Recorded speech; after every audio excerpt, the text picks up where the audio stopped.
Mga kabayan, nagbigay ng pinakabagong update at development itong lead counsel ni dating Pangulong Rodrigo Roa Duterte na si Atty. Nicholas Kaufman kaugnay sa tinatakbo ng kaso ng kanyang kliyente na si PRRD. Ayon kay Kaufman, gagawin niya ang lahat ng kanyang makakaya para sa agarang paglaya at pagpapauwi sa bansa ng dating Pangulo. Nangako si Atty. Nicholas Kaufman na gagawin ito ang lahat upang mapauwi sa Pilipinas sa lalong madaling panahon si dating Pangulong Rodrigo Duterte. Ayon kay Kaufman, batid ng dating Pangulo na marami sa kanyang mga taga-suporta ang umaasa na makakalaya na ito.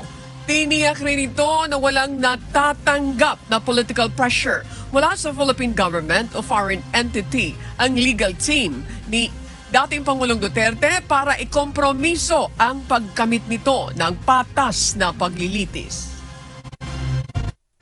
I don't know what done deal they're talking about. As far as I'm concerned, I'm going to do everything possible to get him back to the Philippines as soon as possible. What I believe was inappropriate was the failure by the Philippines government to afford the former president his due rights under Philippines law and under the Philippines Constitution. Samantala, trending ngayon sa mundo ng social media ang controversial na pagpapatupad ng gobyerno ni Pangulong Bongbong Marcos Jr. ng 20 pesos kada kilo ng bigas. Ayon sa ating mga kababayan, kahit saang anggulo silipin ay mukhang palpak at maharap lang tayo sa matinding pagkalug at problema, hindi lang ang gobyerno, kundi maging ang ating mga magsasaka. Yung isang kilo ng bigas ay nagkakahalaga ng mga 33 to 35 pesos. Okay? Tapos ngayon, ibebenta mo ng 20 pesos. So nalugi ka ng 15 pesos. Diba? Ang gobyerno, kailangan may revenue. Dapat ang kinikita ng gobyerno ay sobra doon sa binibitawan natin, pinapakawalan natin taon-taon. Para magkakaroon tayo ng buffer, magkakaroon tayo ng para sa mga susunod na taon.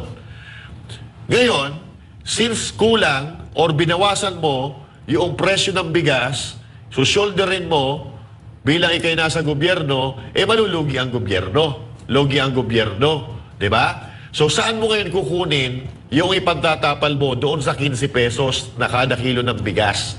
Siyempre, sa mga tax pa rin yan ng mga Pilipino.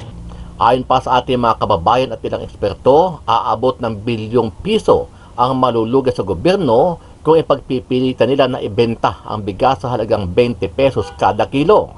Samantalang ang presyo ng palay sa ngayon ay 23 pesos. Ibig sabihin, mas mura pa ang magiging presyo ng bigas kaysa palay. Ayon pa sa netizen, panibagong pambubudol lang ito ng administrasyon ni Pangulong Bongbong Marcos Jr. para makakuha ng atensyon sa publiko dahil sa papalapit na midterm election. Inaasahan na namin na hindi talaga matutupad yung 20 pesos na bigas dahil unang-una, mas mahal pa yung kilo ng palay doon sa sinasabi yung bigas. Pag nagnegosyo ka, hindi mo pwedeng iniisip mo na, magnenegosyo ko para malugi. Walang ganun. Okay? Kaya dapat mag-isip-isip tayo. Dito, nakikita natin na hindi talaga very incompatible. Hindi talaga mga nag-iisip at paurong. Paurong talaga ang Pilipinas pagka ganito yung mga leader na meron tayo sa Pilipinas. Tinaon nila na 2 weeks, 2.5 weeks before the election, na pwede naman nilang gawin noong isang taon o noong 2 years before, dahil noon pa man nagreklamo ng mga Pilipino Bakit na taon ng eleksyon?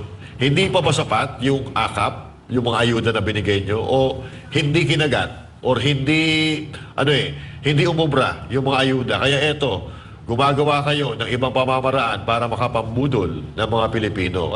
Ano ang masasabi mo dito, kabayan? Naniniwala ka ba na nagpapabango lang at muling mambubudol itong si PBBM sa mga Pilipino? Kung bakit magbebenta ito ng 20 pesos kada kilo ng bigas dahil sa biglang paglagapak ng kanyang trust rating at dahil na rin sa nalalapit na midterm election. Sama-sama nating panoorin ang buong video at pakicomment nyo po ang inyong mga reaksyon at sariling opinyon. Pero bago yan, sa mga hindi pa po nakasubscribe sa ating channel na Kabayan News PH, pakipindot po ang subscribe button at pakiclick na rin ang notification bell para lagi kayong updated sa mga bagong upload natin na legit at napapanahong balita. Maraming pong salamat.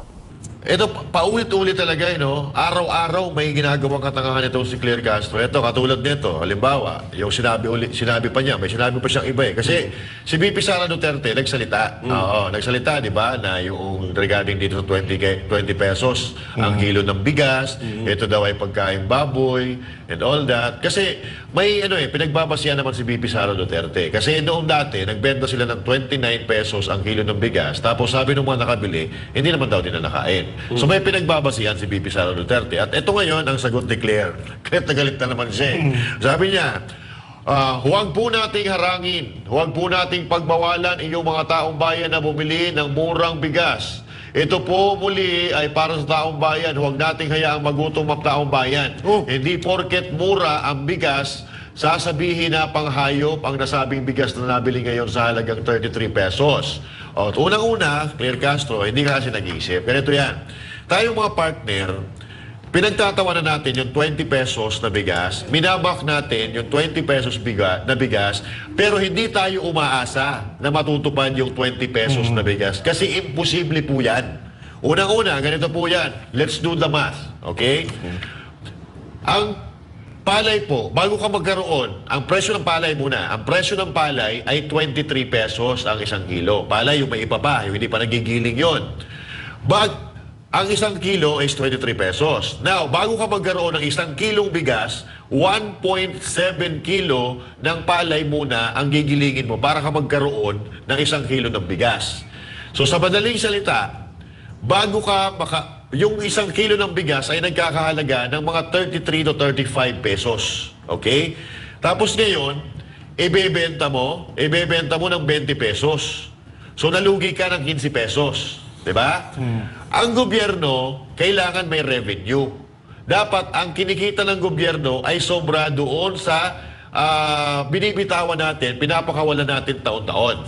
Para magkakaroon tayo ng buffer, magkakaroon tayo ng para sa mga susunod na taon.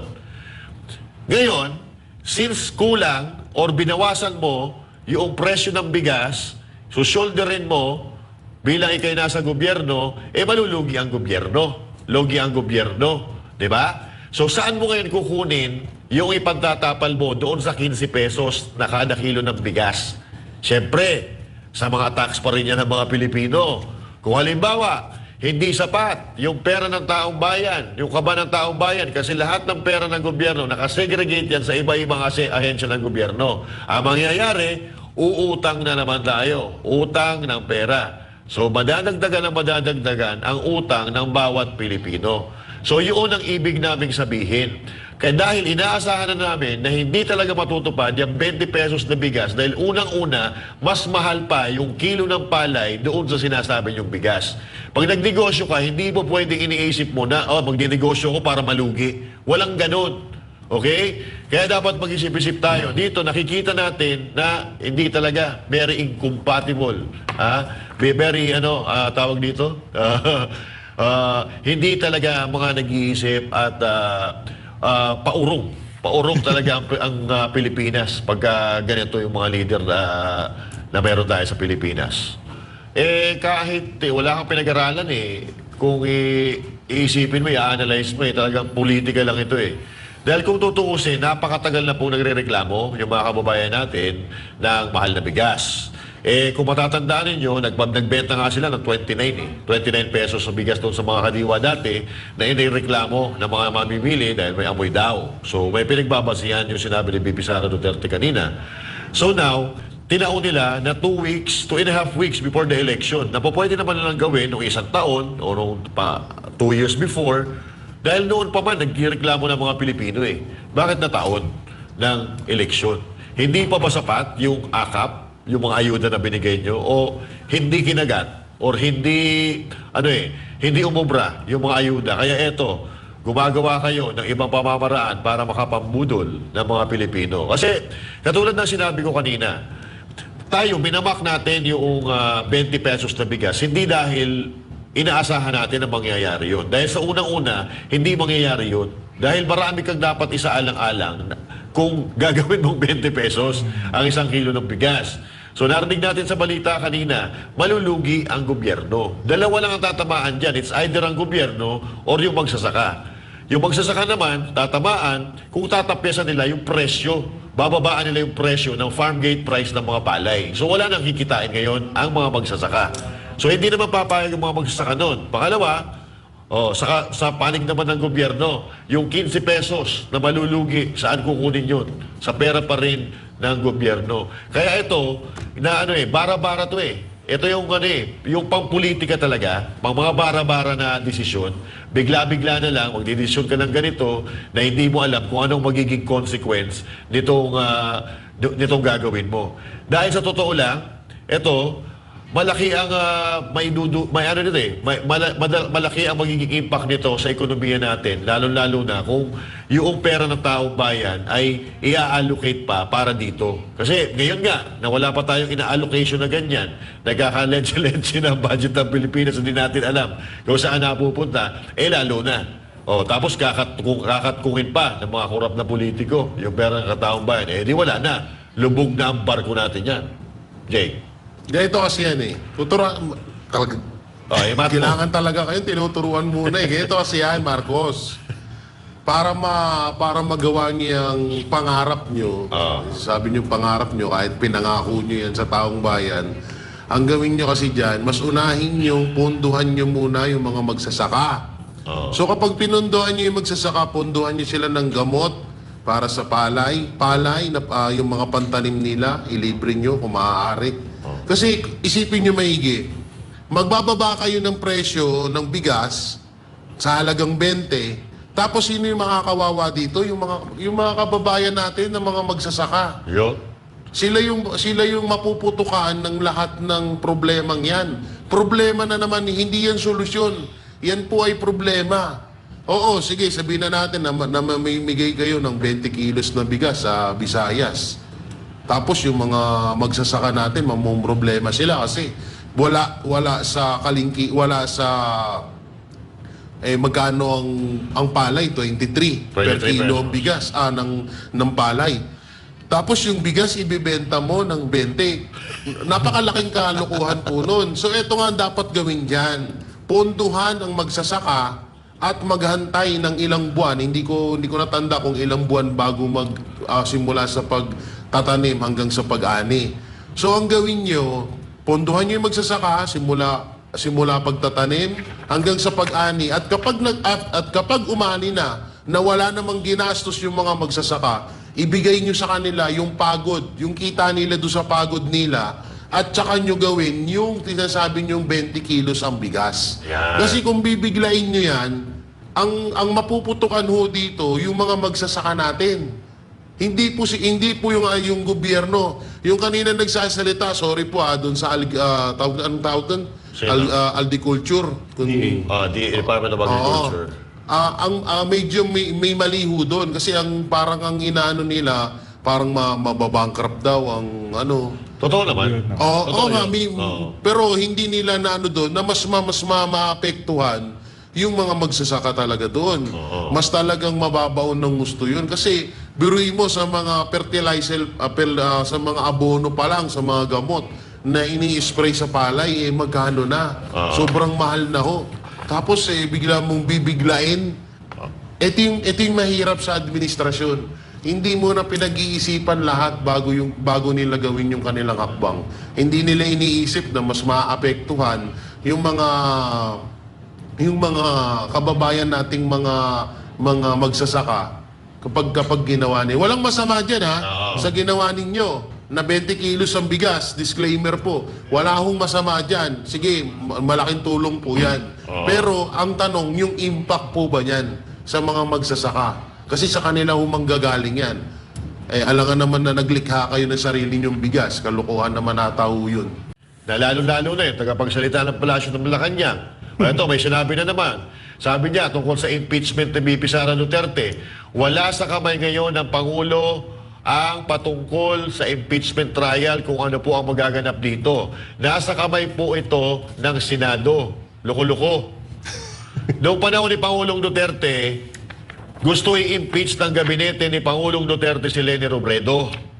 Pero isang salita lang ni Pangulong Duterte natigil. natigil yung mga gustong mag-impeach kay dating Vice President Leni Robredo. Ganon po ang kapangyarihan ng Pangulo. So anong sinasabi mong walang magagawa ang Pangulo? Ikaw ang pinakamataas na may katungkulan sa Pilipinas. Lahat ng pwedeng mangyari dito sa Pilipinas, makukontrol mo. Kung hindi ka ba naman, nako, Jay. Idol ka na. Ano ulit yung sinabi? Patingin. Ay, nandyan sa papel mo. Pangalawang page. Pangalawang page, tingnan natin. Ayan. Wala sa kamay ngayon ng Pangulo ang patungkol po. Wow, may po pa sa impeachment trial kung ano po ang magaganap dito. Nasa kamay na po ito ng Senado. Ang galing. Akalain mo yun, Madam Claire, inamin mong weak talaga si President Bongbong Marcos. Diba? Hindi talaga kayo nag-iisip. Ba't kayo ganyan? Attorney pa naman kayo. Parang inamin mo na kapag nagdesisyon ng Senado, walang magagawa ang Presidente. Parang gano'n. Kapag nagdesisyon ka, walang magagawa ang Presidente.